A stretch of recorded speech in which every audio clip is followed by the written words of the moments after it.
Ladies and gentlemen, boys and girls, children of all ages, Pearcey presents the Pearcey Presents podcast.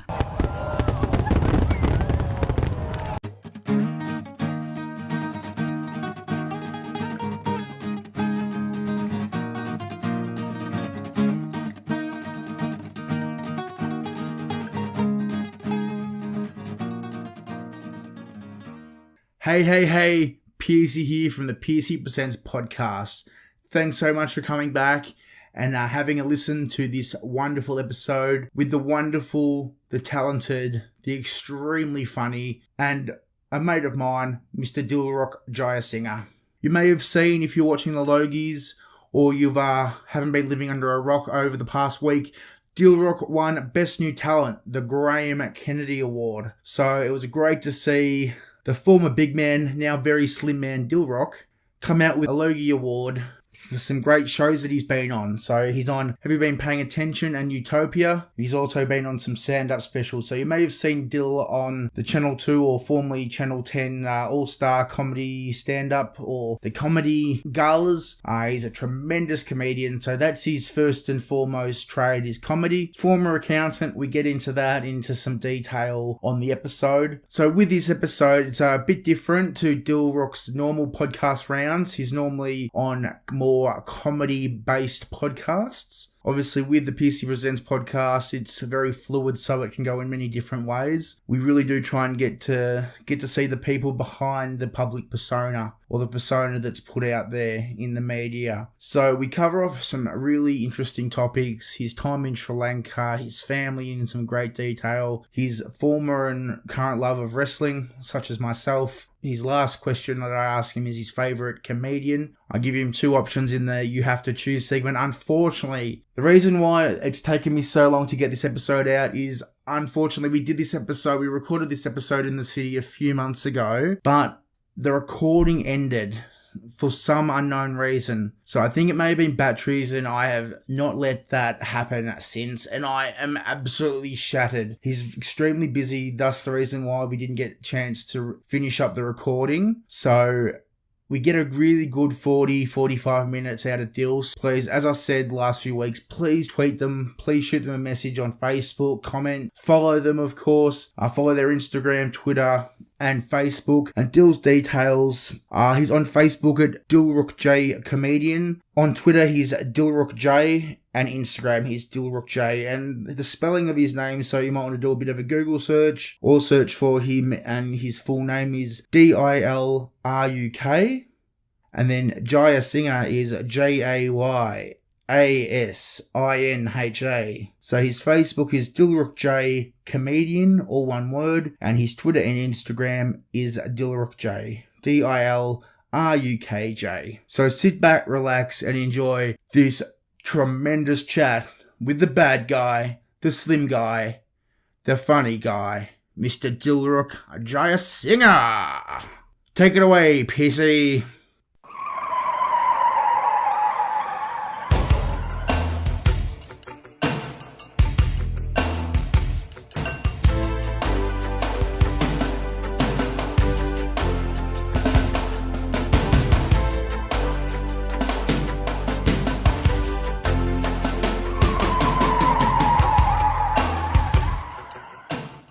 So today we have one of Melbourne and Australia's biggest comedy stars on the rise. Dill is a self-deprecating, extremely loved underdog of comedy who was born in Sri Lanka, but his folks sent him to Australia for a better life and to become an accountant. Well, that lasted all of 6 months before getting the sack. Why, you ask? Because this jolly and humble man, with one of the greatest laughs around town, turned his focus on making other people laugh. And that's what he does, my friends. He makes people laugh. It's Pearcey's absolute pleasure to present the king of awkward social misadventures, the innovator of the shirt nappy, near non-existent love life, and has the same issues with Tinder as I do. It simply doesn't work. It's Mr. Dilruk Jayasinha. Welcome, Dill. G'day, Pearcey. Thanks for having me. What a lovely bunch of things to start off with, and then throw in my Tinder failures at the end. Oh, not just you, mate. Just to even me out. I see what you did there. Mate, it's you, and I reckon we must have the same problem, because I can like all day and like all day and like all day. Right. And we'll rarely get a one back. Are you still on it?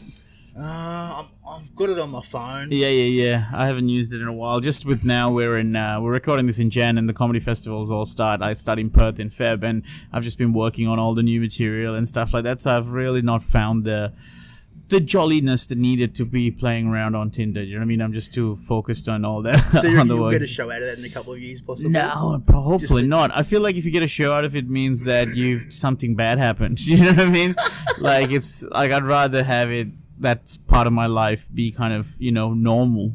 Yes. Do you know what I mean? Yes. Not exciting enough to talk about on stage. You know what I mean? There's too much. Yeah, I'm scared about. Didn't you go? I'm sure I heard on. I think it may have been Adnesh's podcast or that other awesome podcast, the one that Ed Cavalier and the Triple M Boys and Jamie. Oh yeah, Team Effort. Team Effort, love that show as well. Yeah, they're the best. Yeah. That you went to a date with Ugg Boots on. Oh yeah, I said it on Josh Hill's podcast. That's right. Yeah. I was on the way to awesome. I was on the way to attend the date. Yeah, my point is I always try to see myself as much as possible from day dot without, so yes. I feel like Ugg Boots is a good way to say it. I reckon that's awesome, mate. And and that's the thing with you, mate. Like, since the day I've met you, you didn't know me from a bar of soap. And you've just been the most lovely, generous kind of bloke. So it's always nice to meet people who are lovely to you and, support comedy stuff. So it's always nice to sort of have people appreciate this silly business of us. Yeah, but you are, mate. Like, there's not any comedians that I've met that haven't been nice. Yeah. But like you, mate, you've just gone above and beyond. Nice. I appreciate that, buddy. But like, you've always been nice at like the Dum Dum shows, and then like when me and my mum, we got 1 tickets to see Will for that Stan special. Yeah. You guys were sitting at two or three seats up. Yeah. Like, you said hello, and like, you're a man about town, and you're so nice, mate. So nice. And we appreciate you making time for us on Pearcey Presents, mate. So my pleasure. Absolutely happy to do it whenever I can. Absolutely, mate. And we know that you do make the podcast rounds. Did you have a podcast, or was it a radio show in Sydney? I did. I did. Well, last year I was on Merrick Watts' show a fair bit. That was that, and then I did a podcast like early on. I reckon 2014 or something. It was like only 12 episodes of a show I did with a couple of just kind of randoms. This guy who was a radio producer hit me up and was asking if I was keen, and he had this another presenter, and just the three of us kind of got together and shot the shit for a bit, and it was good. It was a good way to kind of learn, and we try to make it like a radio show. You know what I mean? And it was a good experience. And that would have been before you were doing more commercial radio. Is that correct? Oh, totally. Yeah. 2004. So I would only been doing. I think I would only had been like 2 or 3 years of stand up at that point. Okay. So so it was quite early on. I remember very clearly because I hadn't done my first solo show yet. That's how far back. And also I did another podcast with another comedian called Doug Gordon about where we interviewed comics about gigging and stuff. It was called Open Mic Life, and I don't know if you can still find it, but there was a few episodes of that still there. It's probably, I think it's actually taken off the iTunes and stuff like that. But yeah, I did about 20 or something episodes of that with him. I read that like yesterday, I think it was, when I was doing some prep Yeah. But the name of it was escaping me. So you mentioned about your Melbourne International Comedy shows. Well, I suppose your solo shows, more so to speak. Yeah. Because usually with me, a lot of new comics, what they do at the start is they'll do like split bill where they maybe share the 1 hour with other comics. So I started off with 3 other people. There was 4 of us, and then the next year I think I did 2, me and 1 other guy. And then the year after that, I did a solo. So I didn't jump straight into solo because I wanted to test the waters a bit. Anytime anyone asks me about festivals and new comic, that's my only kind of advice I'm comfortable giving, because I said I can only talk about the experiences I had. And I found it a really good way to learn about how the whole festival system works, because, doing a whole hour it's in itself really hard. Yeah, so then having to worry about how does, producing and marketing and all of that stuff work. It's nice to have a team that you can sort of allocate work to. It's not simply just jumping up on a stage with the material going, here's an hour of jokes. No, exactly. It's like the marketing, as you said, it's like having to source and lock in. Yeah. And how do you deal with nights when not many people show up? How do you deal with nights where you bomb? Like, there's so many stresses as it is. So it's good to try and spread that stress across absolutely. people. And then you can chuck ideas and learn from those other people. Oh, absolutely. That's awesome. Oh, and also you share the costs. Yes, being an accountant. Yeah, of course. Good yeah. boy, mate. Love it. Clever. Not just a pretty face. No, never. So I believe that you've performed 7 shows, and this is going to be your 8th in 2018. Is that right? So I did through 1, 2. I reckon no, that's not quite right. I'm I think very good at maths. So. No. I think I know what it is. So I've done 4 solo shows and 2 split stuff. So yeah, about 6. So this will be number 7. So I think we're one off. One off. Yeah, it's not right. a big, but that's yeah. what my teachers would have said. You're at one off, mate. How are you in school and stuff? Yeah, okay. Look, Yeah. What were your favorite subjects?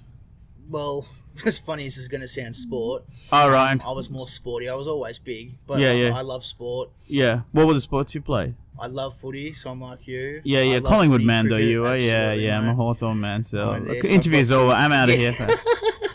take your flags and bugger off, mate. I've got some questions that we'll cover off about sport. Yeah, later. oh, cool. Love cricket as well. Yes. I used to play hockey. Used to be really good. I won a best and fairest at hockey, Oh, nice one. so that was great. Because we were a pack of spuds, so I Yeah. used to just, like, run So around you're the with my best. mates. That's why I Yeah. stuck with it a couple. Yeah. of Because you're a years. tall bloke as well. What do Absolutely. you come in at? Height I wise. think about 6'1". Yeah. Right. Yeah. Blue eyes, tan, dark, big abs. Right. Yeah, and then I turn the light on, and and there's just like a big keg on me. So I love all sports. So I played like 1 game of footy 2 years ago, and then I pulled up extremely sore after that. Oh man. Just You went from 0 to a game. Oh yeah, Oh, and I hadn't crazy. played a game in about 8 years. Oh so mate, what are you fuck, thinking? mate, I was I feel like soreness after I play cricket, like just backyard cricket, Yes. when just trying to bowl. That whole arm action, it's sort of just a fairly unnatural thing. So after a while, you think you're doing fine at the time, but then the next day you're so wrecked. You hurt in like places you didn't even know you had places. Right? Like, Yeah. Exactly. So like now I'm on the committee at my at my footy club now. So I've taken a back seat. I'm not playing again. I helped out last year. I've moved back to my original club, so I'm going to do a podcast for those guys as well. So that's been really good. Had a meeting there a couple of nights ago, so we're doing a whole range of exciting things. So I might have to get you down for a corporate. Please, mate, if I'm available, Pay love the bills, to. mate. Would love to. Yeah, need to somehow find a way to pay rent because accounting's not doing it. So I've got a bit of info on your life, mate. You obviously grew up in Sri Lanka, Yeah. and you have 1 brother. Is that correct? That's right. I have an older brother who's 5 years older than me named Dilshan. So Dilshan and Dilruk. I grew up in Sri Lanka. I was there till I was 19. So I left when I was in 2004. I left Sri Lanka to come here to Australia for uni, and I've been in Australia pretty much since. I do travel back a lot or home, but in terms of now my home is Australia. Australia, awesome. What are your earliest memories of growing up back in Sri Lanka, mate? That's an interesting question. I reckon we grew up in a house because my dad worked overseas, so we grew up with mum and her whole family. Right. And there was this big house in Colombo, and there was about 14 people in total, I think, in the one house. So in terms of early memories, I guess it was very noisy, I would say, because we lived out on one of the main streets as well of Sri Lanka. And so there's always traffic and noise and sound pollution, and then I reckon that made most of my uncles and aunties deaf, which meant that they would talk very loud to try and over the loud noise of traffic. And so if I had to think of early memories, I think noise is what I can kind of remember. But generally I still have memories of sitting on a chair that doesn't reach, my feet don't fully go over, drinking a bottle of milk, watching like He-Man and She-Ra and the movie My Fair Lady for some reason. It was like, which is to date my all-time favorite film. Like, really? I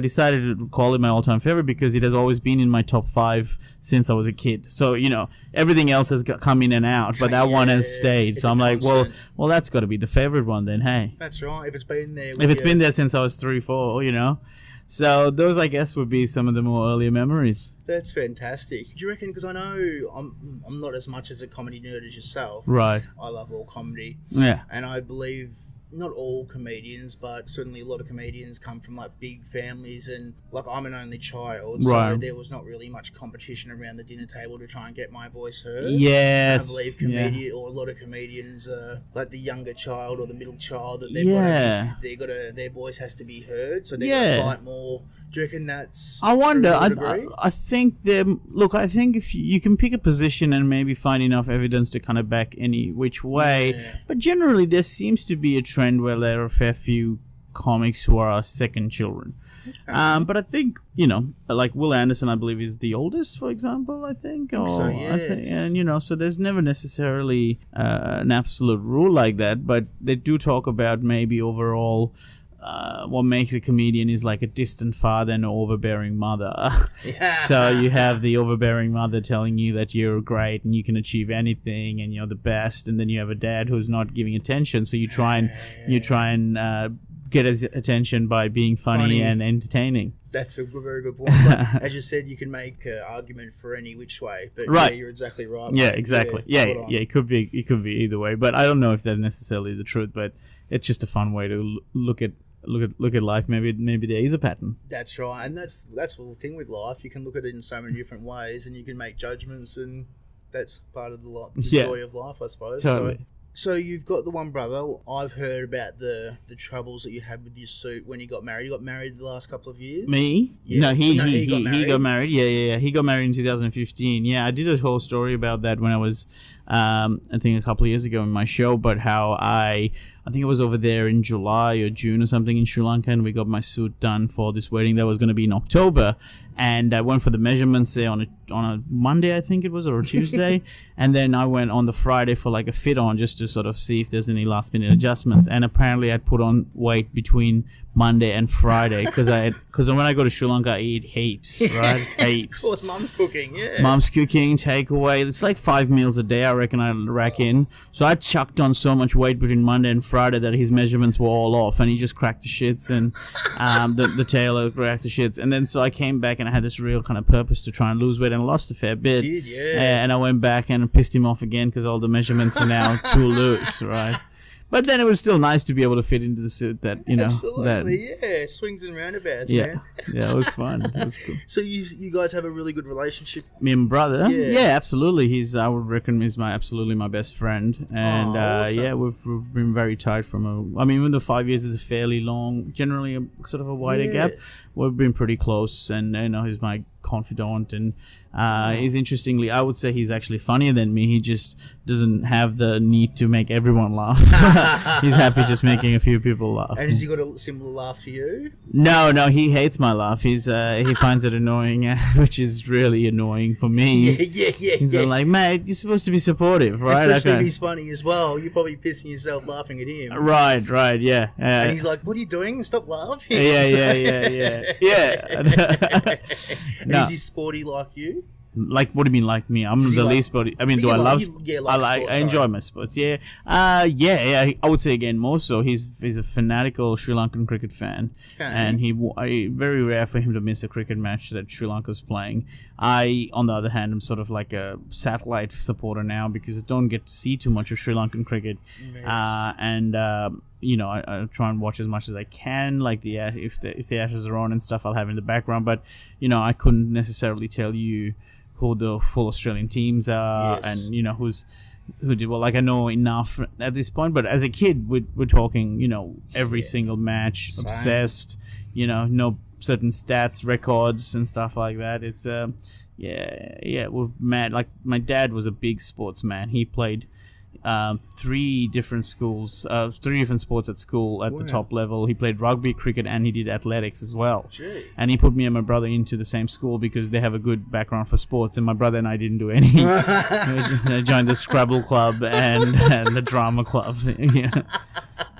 Thanks, Dad. Yeah. But my bro would go to every rugby match that the school played, and he's, I would say, a bigger sports fan than I am. For sure. It is. I was listening to a podcast coming on the way up, and you were saying that Sri Lanka, like, there's a massive culture for rugby. Yeah. Then it gets to the professional league, and then it's hard. It's just hard because I think we're physically sort of a smaller nation. I think, look, it might change over time. You know, you don't really know. We should start to see certain generations are starting to get bigger. Yeah. But I think I remember in the 1995 Rugby World Cup, New Zealand beat Japan by like 100 points, and then later that year Japan beat Sri Lanka in another match by 100 points. So it gives you a sense of how far we are from the All Blacks or whatever. You know what I mean? Like, so I don't know if those stats exactly match up, but I have a vague memory of something like that happening. So, but we love it though. Like rugby union, we don't not so much league, but union is very, very popular at the school level, and then we have the club level as well, which is like this police rugby team, the army rugby team, the navy, and then there's a couple of other clubs like like social clubs that have very strong teams. Is that like a semi-professional league or? Good question. I'm not sure. I would say I don't know. Definitely not professional. I wonder if they get paid. I'm not so sure if they do. Maybe they do, but yeah, closer to semi-professional than professional. And they get like big supporting. Yeah. Again, I'm not sure. I think it's like, the people in the club level are fairly well known if you're a fan of rugby and stuff like that, and that's where you kind of aspire to. If you once you play for school, then you want to play for one of the clubs and things like that, and you have like Havelocks versus CRNFC and all these sort of things. There's a bit of rivalry. Massive rivalry. Like sometimes like. Yeah, like I think it's less now, but back in the day, I think you'd hear things like if you're a member of CR and FC, you wouldn't go to the Havelocks club or whatever to have a drink. Or, I think there was some stuff like that. But now I think my dad's like a member of 3 of them. So when you were younger, how would you spend your free time? Oh, TV, I reckon. I would say TV was my obsession. I loved movies and TV. Whenever I got a chance to, I would love just binging on stuff. Okay. And even if it's the same film, I'd watch it over and over. I would say I was never a big reader. Didn't play too much, outdoors and stuff. I did a little bit because I lived in this house, like I said, with so many people. I had my cousins and stuff, and we would play hide and seek and stuff like that. But really, it was TV is what I could think of. Are you a wrestling fan? I used to be. Loved WWF. I haven't watched it in about, I reckon, 6-7 years, maybe more. But loved it, obsessed with it. I used to. I think this was like 93, 94. And in fact, me and my cousins, that's one of the things we bonded over. So I used to love Razor Ramon, and my cousins upstairs, they liked Shawn Michaels, and there was that amazing ladder match. I think it was 94 maybe, or 93 between. It was 95 WrestleMania. Was it? Yeah, it was WrestleMania where Shawn Michaels and Razor Ramon. I watched it recently on YouTube, and it's still amazing. It's such a great. Like, so many moments in there. And then he gets his pants pulled down and his ass shown. And my cousins, the 2 girls, they just lost their shit. They couldn't believe this guy that they love is now showing his ass. And oh man, it was the best. It was so much fun. But yeah, we genuinely hated Shawn Michaels because and I genuinely loved Razor Ramon, and hated Diesel because he was with Shawn Michaels. And then I had all that going, and then you sort of find out it's fake, and I kind of broke my heart a little bit. Aww. But then I went back into it around 98 when he was like Stone Cold and The Rock and Triple H and all that stuff. The Attitude Era. Went nuts with the NWO and DX. Right. McMahon, or Mr. McMahon and yeah. So I came back around that 98 for about a bit and got really into it again, but dropped off again. So it's definitely something that I loved getting sucked into. And it's something like, I look back at it, because I used to be like you, mate, tragic. I used to live for it, and I keep up to date, like the WWE Network, and I just basically watch the pay-per-views now, because instead of it being like $40, $50, it's like $9 a month. Oh, okay. So I just watch that when I got time. Right. But going back and watching clips, like you watched the Shawn Razor match. Yeah. And it's it just takes you back, and you just get that feeling of being a kid. It's totally. Wow, well, the music still does it for me. Each of their theme songs kind of, I do really love listening to it once in a while. Especially Razor Ramon's theme song, I really enjoy it's still a cool tune, you know what I mean? I'm going to be putting that at the top of this. I was actually going to try and do that before. Yeah. But I ran out of time. And Were you going to pick that particular theme? Yeah. Why that one? Because did you know that I like Razor? Yeah, I heard it. Yeah. I've done my research. Yeah, right, man. Big fan. And I wonder what he's up to now, Scott Hall. He went through a really, really rough patch. Didn't he? I got a DVD. I'll give it to you. I would love it, but I don't have a DVD player anymore. Like, I literally realized there's no way for me to watch DVDs. It was Jake. Actually, it's the wrong one. Jake the Snake Roberts. Oh, yeah, Beyond the Mat? No, that was Bret Hart. This was... It was Beyond the Mat, Bret Hart. Right. Okay. So Jake Roberts and Scott Hall had real bad drug and alcohol problems. Yeah. And they, DDP, Diamond Dallas Page, yeah. So he's some not new age hippie, but like he's doing this yoga program, DDP yoga. Right. And they basically went to him, or he called them, got them in, lived with him for like 6-12 months. Did this whole program, got them back on the straight and narrow. They obviously had a couple of not falling out, but fell off the cart a little bit. But it's basically not a rehab program, but a life-changing program. So they do like yoga, eat better. And mate, if I show you a picture of what he used to look like, not as in his prime, but what he looked like when he first went to DDP. Right. He was fat, he couldn't walk, he got wheeled in a... Wow, that bad. Wheelchair. He was like the size of me. Yeah. He looked like a bloated fish. That's crazy, and now he was just on Raw 25, so it was like the 25th anniversary. Oh, really? This week. Razor Ramon? Yeah. Yeah, wow. And he was on, because there was like a Click reunion, so DX and like the NWO.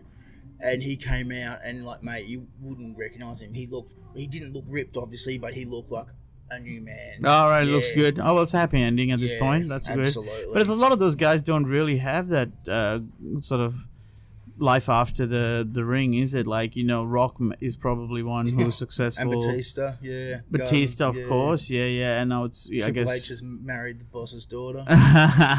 Triple H is an intro. I always do enjoy his interviews. He's a smart cat, that guy. I love him. He used to be like... Bret Hart used to be my favourite. Yeah. I don't know why, because he's a bit of a sourpuss. Yeah, well, Bret Hart was kind of maybe... We were led to believe he was the greatest, the best there is, ever was, and best there ever will be, right? So you kind of buy into it. I used to be a Bret Hart fan as well.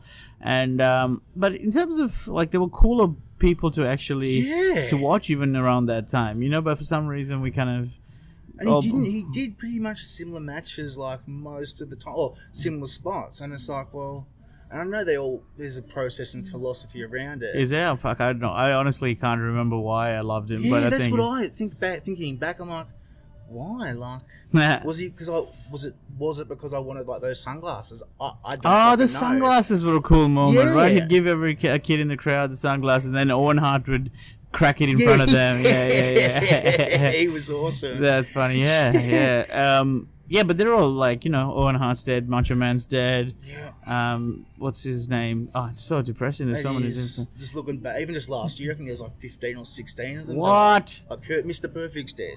Oh, wow. Yeah, he's awesome. Right. Ultimate Warrior died? Yeah, he died like 2 days after getting inducted into the Hall of Fame. That's crazy. Yeah. Real weird stuff. He was a weird... Even Roddy Piper? Yeah, he's gone. Unfortunately. Yeah, so it's like a really interesting, I guess, I don't know. Maybe that's I guess different life. Time though, like they were like, because that was back in like the 70s, 80s, where they were doing steroids. Yes. Drugs, and like now there's like wellness policy, right? Which I'm sure it is a lot better, but back those days, they'd be working 300 days a year, pounding beers down, drinking like on the road. Right. Like, I don't know how half of them didn't like die driving, to be honest. Right. Because they were getting not blind, but they were sinking a case of beer on the way to the next town. I just don't know how half of them survived. Right. And just because I listened to a few wrestling podcasts, just some of the horror stories are just like, oh my god, like how did you survive? Yeah. Really, like. I mean, yeah, it is. And then half of them complain they didn't, like, they talk about how much money they made. Yeah. And then they're like, oh, we like have no money now. It's like, well, you're working 300 days a year. I don't understand they don't make, like, they didn't have super. Yeah. Like if you're earning like 200, 300, 400k a year, and you're working 300 days a year, How can you run out of money so quickly? Oh man, it's just the lifestyle. Sometimes people just have that sort of attitude of not being able to plan for the future. You know what I mean? You hear about these people who win the lottery and then lose the money like a year later. So it's not an unnatural phenomenon. Yeah. Honest, but yeah. Yeah, definitely. It's something that people have to be careful about. But yeah, it is such a weird lifestyle. And I like there's so many new wrestlers that I wouldn't know anything about. But I'll dip in and out here and there.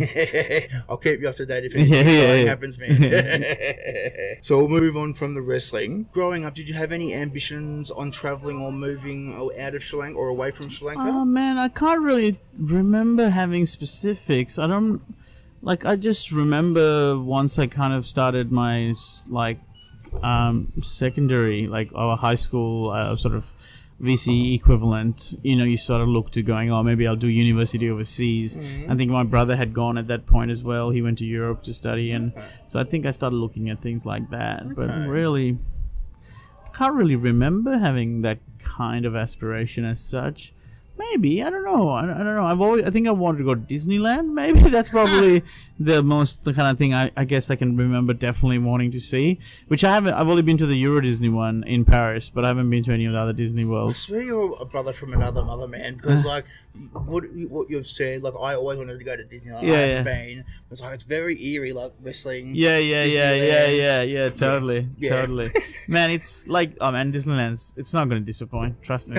I reckon you should try and make it like a goal to try and make the trip happen soon, because it's awesome. It's definitely a goal. There's quicker ones, I think. There's you could go to I think there's one in China, maybe. No, I want to go to America. Yeah. I had a decision whether to go to Europe after school. Yeah. And one of my best friends just moved to England with her folks. So it's either go to America or go see her and do a Kentucky trip around Europe. Right. And I decided to go to Europe and go see her. So that was good. But I kicked myself going, I could have gone and seen wrestling and Disney. Have you ever seen the wrestling when they came to town? Yeah, absolutely. Absolutely. Yeah. I haven't been for a couple of years just because they must look huge, hey, those guys. They are. Yeah, absolutely. But yeah, I reckon get into some Disneyland, man. I'll definitely go. Great fun. We'll have to go one day, man. You can take me. I don't think we'll be on the roller coaster at the same time. We won't be going very fast, that's for sure. They'll be like, sorry guys, one at a time. Did you have much trouble transitioning to Aussie culture when you got over here? Yeah, I guess it was I think I did better than most international students would have, but I definitely, it's a cultural change, but I think coming here and then, realizing I was a pisshead helped me kind of transition better into Aussie culture. I was sort of, able to scull beers really quickly, and that made me quite an attractive option for boat races and stuff like that. So from there at uni, all those sort of parties, and I had people, buying me jugs just to see me scull, you know what I mean? That's so awesome. from there, I sort of made a lot of friends. So in that sense, no, I guess I was able to kind of transition quickly. But at the same time, it's just got, I'd never been to the country before, and, it's scary. I bet, yeah. And you didn't drink before you got over here, did you? I had a couple of, I've had nights of drinking, sometimes, drinking and, bad drunk stuff, where you black out and stuff. But not, regularly like I was in Australia, Good times. So, I reckon I could count it on one hand how many times I got drunk before I came here. Yes. And then after I came here, I just lost count within the first week. Yeah. Uni life, mate. Yeah, it was so much fun, but at the same time, geez, what a reckless time. What would your parents say?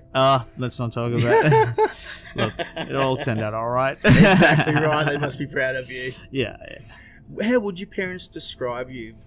I reckon they'd start with funny, but also I think they're just fun loving. I reckon I was just always never sort of too serious about stuff, and I generally like to keep things lighthearted a lot.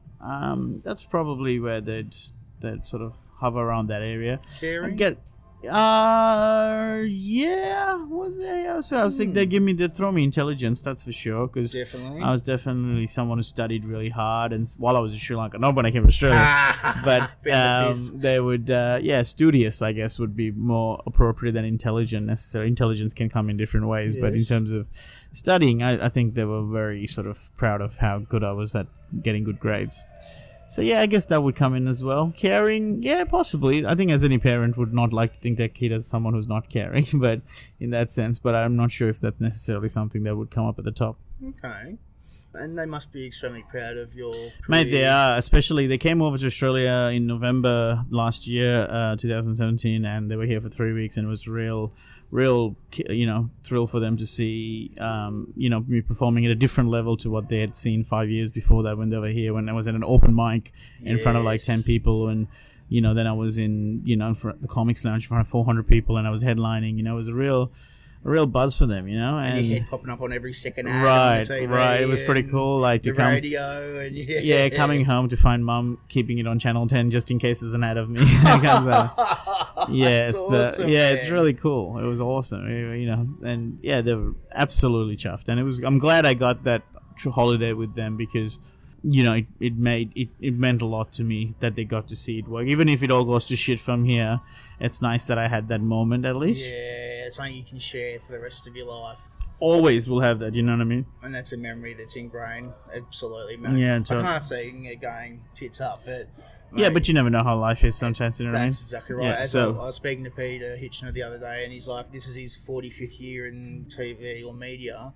He's been reading the news at Channel 9 for 20 years, and it's like his attitude, it's day by day. Yeah. And it's like, that's true. Like, you literally don't know what's going to... I'm not saying this is going to happen to you. Yeah. It's an industry that doesn't have contracts and stuff necessarily, so it's, things can just turn around in a flash. And do you think the comedy scene has been on an upward trend since... Because I know, like, certainly TV comedy went through a bit of a downward spiral probably a few years ago. Oh, yeah? In what sense? In what way? There just wasn't a huge amount of, like, comedy shows on TV. Was there not a huge amount of comedy shows on TV or shows that you didn't like? No. Do you know what I mean? Because I think it's a matter of taste. Like, I always find there's, one of the most popular shows... on at the moment gets a lot of flack from people, which is what's it called, Big Bang Theory. But I'm like, look, the majority of people in the world love it, so you can't really. It's a hugely popular show for a reason. It's not to my taste. Yes. I haven't really seen much of the show, but I just kind of get annoyed when people, because comedy is subjective, right? That's right. So I think it's a case of I could be wrong, but I think it's a case of. There's just not a lot of shows that we grew up loving that we have similar ones to watch now in terms of comedy, you know what I mean? Absolutely. Maybe that's what it more feels like. You probably had a more accepted taste. Like, you know what I mean? You're willing to accept, like, different levels of comedy when you're younger, but the older you get, the more sophisticated you are. The more you know, like, if it's just the same old thing, you know what I mean? Like, it's just, you go, oh, well, this isn't fresh, and you be a bit less, This is boring, or yeah. Whereas when you're a kid, everything's new and exciting and shiny. So I think that's the awesome thing, and like completely agree with you. I think I maybe didn't put the question in the right context, and I don't know if I'll be able to do it now. But I think you could be right as well, though, in terms of the actual sheer number of shows that might be out there. Not even maybe the less. number, just the concept or the format of them, like. Utopia is like, and I'm not just saying this, mate, because you're on it, but mate, that show has been a breath of fresh air. And mate, this is going to sound like I'm just blowing smoke up your ass, but like, have you been paying attention? It is just an awesome. Like, it is great. I mean, it's you're not blowing smoke on my ass because that show, like, I'm so chuffed that they get me on there. But really, the show is amazing. And before I even did it, I was a big fan myself. Do you know what I mean? So I totally agree. It's a great format to be funny in. Absolutely, and they're the shows that I think we're missing. We had the panel, and there was like Full Frontal before that, and that's probably a little bit when I was a little bit younger. Right. And then maybe I just wasn't watching TV. Like, there was a period when I was in Sydney and I was either at work or at the pub, so I didn't really watch a huge amount of TV. Right. Well, yeah, I guess in terms of Aussie comedies, maybe you're right. Maybe there's less out there. That's what I was more thinking, yes. Yeah. And like now with ABC, like they're having their comedy channel on there's... Foxtel and... Right. There's Comedy Central and there's... Yeah, I think, it's an interesting one. That whole world is so new to me, that idea of television and stuff. I don't really know how that works, you know what I mean? To be honest, there's shows that I love that didn't get season 2s, and you just don't know how it works. Like, I love Ronnie Chang's awesome, and like I loved International Student, and I love Declan Fay. He's awesome. Yeah. Another one of my favourite podcasts, The Sweetest Plum. Sweetest Plum, yeah. Him and Nick Maxwell, and I know that Declan did some work or was a producer or a writer. He was the head writer of Ronnie. Yeah, he co-wrote it with Ronnie. That's right. Like, and that's an awesome show. And I know he's done lots of work, like on Rove and a number of shows. His voice, or his comedic voice, I think is extremely valuable. Right. And just his voice, him and Nick's voice is just awesome. Like, you've got the laugh. Yeah. But I think there's certainly with the amount of talent, and this is just as an outsider, the amount of talent, I could sit here an hour and just name local comics just in Melbourne that are bloody mind-blowingly good. I would, if I had the time and the money, I would go see their... Make them do a TV show. Right. Absolutely. Totally. They're just amazing. One last question on your growing up. What family tradition do you cherish the most? I suppose we, as a family, try to make sure we always meet up around December. My dad worked overseas. Like I said, when we were growing up, my brother moved to Europe. There was a time when all 4 of us, mom, dad, my brother and I, we all lived in 4 different countries. Gee. But we would always try and make sure we come back in December. And I think maybe that's one of the things I cherish. More recently, we do sit around the kitchen table, just the 4 of us over coffee or tea or whatever, and chat and stuff. That's always been really nice over the last 2-3 years, I would say. What other traditions we have? We're pretty good at keeping in touch with like WhatsApp and stuff like that. Good. I guess I can't really call it a tradition, I suppose. What do you reckon? Yeah, I think stuff like that. We didn't really have too many. Oh, we call each other at midnight of each other's birthday. Oh, awesome. So no matter where in the world, like I try and set my alarm at, if it's in Sri Lanka for my parents, it's 5 a.m. for me, and I'll try to set the alarm and call them up and stuff like that to say happy birthday at midnight. Oh, that's awesome. Yeah. So hopefully you haven't had a big night the night before to get up at 5. Oh, mate, no, never. Not till. Well, I've been off the grog now a year and a half. So year and a half now? Yeah. Awesome. So I guess that's less of a worry now. Congratulations, buddy. Thanks, man. Good stuff, mate. How long are you planning on keeping that up for? Probably as long as I can, I think. I'll keep going. I don't have a real end date in mind. I do enjoy some of the clarity I've got from being cleaner. Good stuff, mate. Good boy.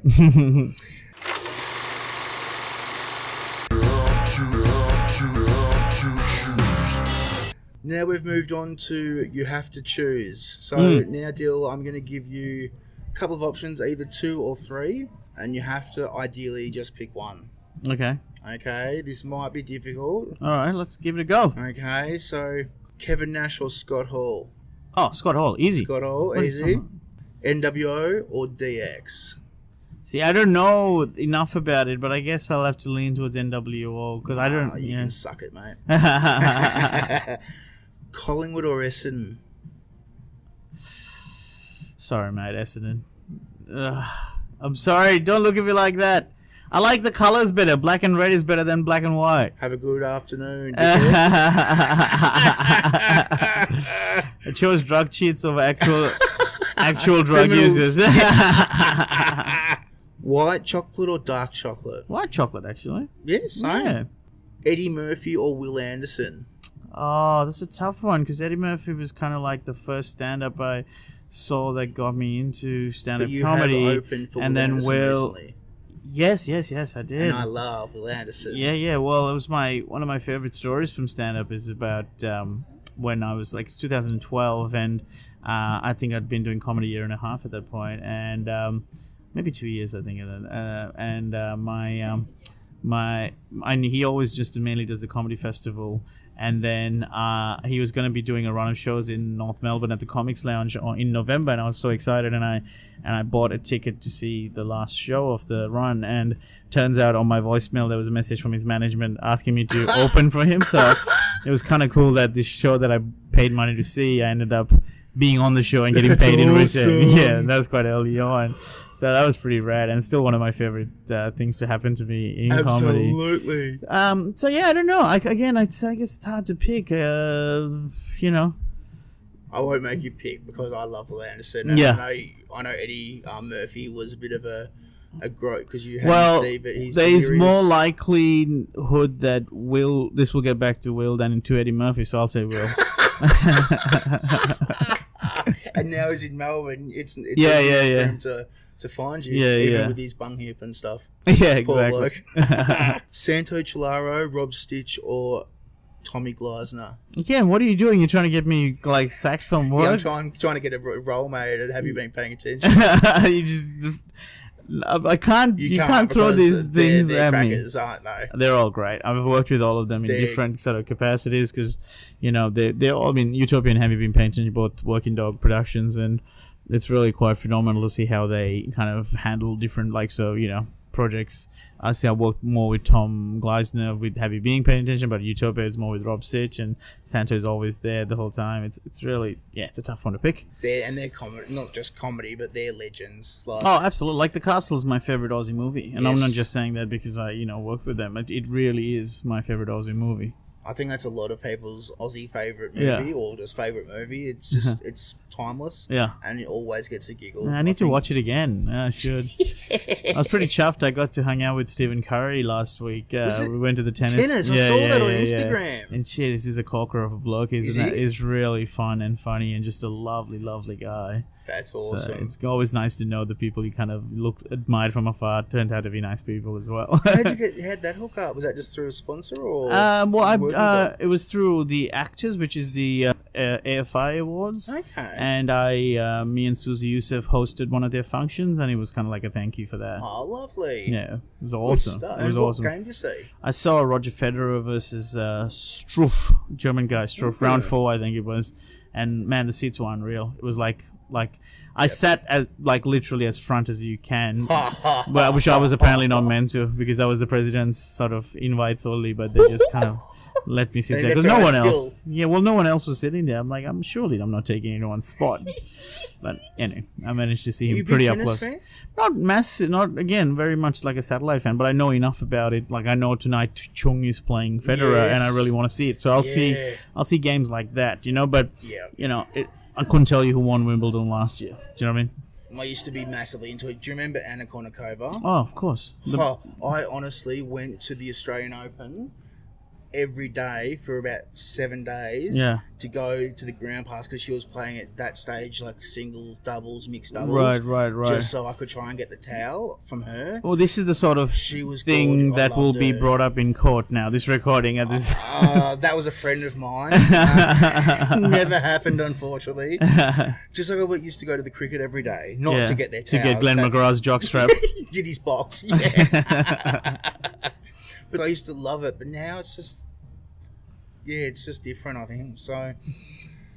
So thanks so much for listening, guys. I really hope you enjoyed that different look at Dilruk. If that's your first time that you've heard Dilruk, I really do highly suggest that you are, if you're a podcast listener, listening to the Little Dum Dum Club, Team Effort, Josh Earl's podcast. He's an often participant in those shows, and he is absolutely fantastic. Obviously, as I said, we didn't cover off too much comedic wit because I am not as quick as Dill and the other comedians that he normally deals with, and it was early in the morning. But in these surroundings, he's all class. Again, Dill, I really do appreciate it, mate. You're, as I said in the episode, you're an absolute wonderful bloke. You're a beautiful man. You're very kind. Every time I see you, you've given me the gift of allowing me to meet Will Anderson, which is something that I'll never forget. He's an absolute legend. I don't mean to sound like a crazed fan. That is the dream of getting Will on the podcast one day. So if you're listening, Will, would love to get you on. I'm not one of those crazy stalker fans, mate. If you're a podcast listener, or even if you're not, and we're slowly converting you via the Pearcey Presents podcast,